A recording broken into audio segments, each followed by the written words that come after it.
नमस्ते दोस्तों। कैसे हैं आप लोग। फिर आज सुनते हैं एक बहुत बेहतर कहानी जो आपको ये सिखाएगी कि कई बार जीवन में जो बड़ी बड़ी परेशानियां आती है ना, उसके पीछे कुछ बड़ा सा इनाम छुपा होता है।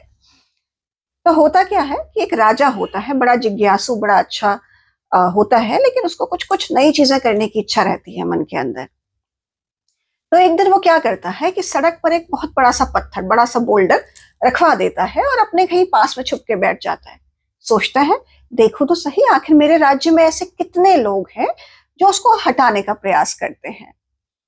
तो छुपा होता है, देखता है लोगों को।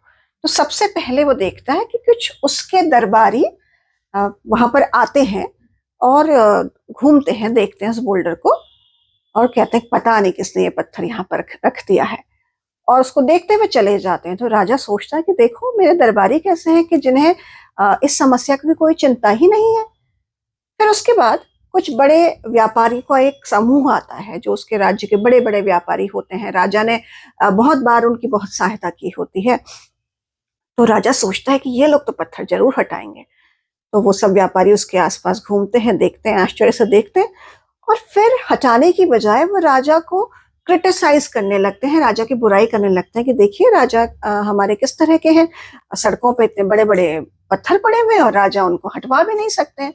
और फिर घूम फिर के वहां से चले जाते हैं बातें करते हुए आपस में। तो थोड़ी देर बाद एक नवयुवक वहां पर आता है, एक साधारण परिवार का युवक। हाथों में, दोनों हाथों में उसके थैले हैं, थैलों में कुछ सामान है। तो राजा अपने मन में सोचता है कि ये तो नहीं करेगा, ये तो नहीं उठाएगा। पर वह नवयुवक देखता है, घूमता है चारों तरफ, फिर कुछ सोचता है और अपना हाथों में जो दोनों हाथों में जो सामान होता है उसको किनारे पर रखता है।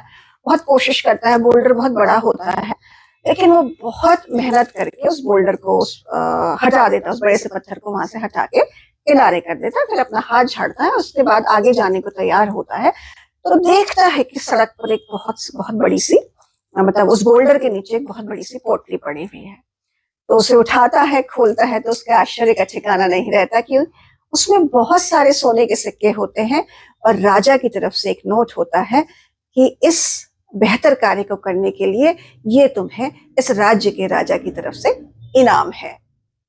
तो इस कहानी की एक महत्वपूर्ण सीख ये भी है कि जब आप दूसरों के लिए काम करते हैं, जब आप परमार्थ के काम करते हैं, जब आप अपनी परेशानियों को सोचे बिना दूसरों के जीवन से परेशानियां हटाने का प्रयास करते हैं, तो ऊपर वाला ईश्वर या ये यूनिवर्स आपको उस बेहतर काम का इनाम जरूर देता है। तो लोगों के जीवन के लिए अच्छा करिए, लोगों के जीवन में खुशियां फैलाइए, स्वार्थ की चिंता किए बिना परमार्थ के काम कीजिए।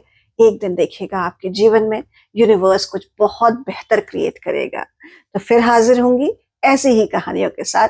तब तक के लिए नमस्कार।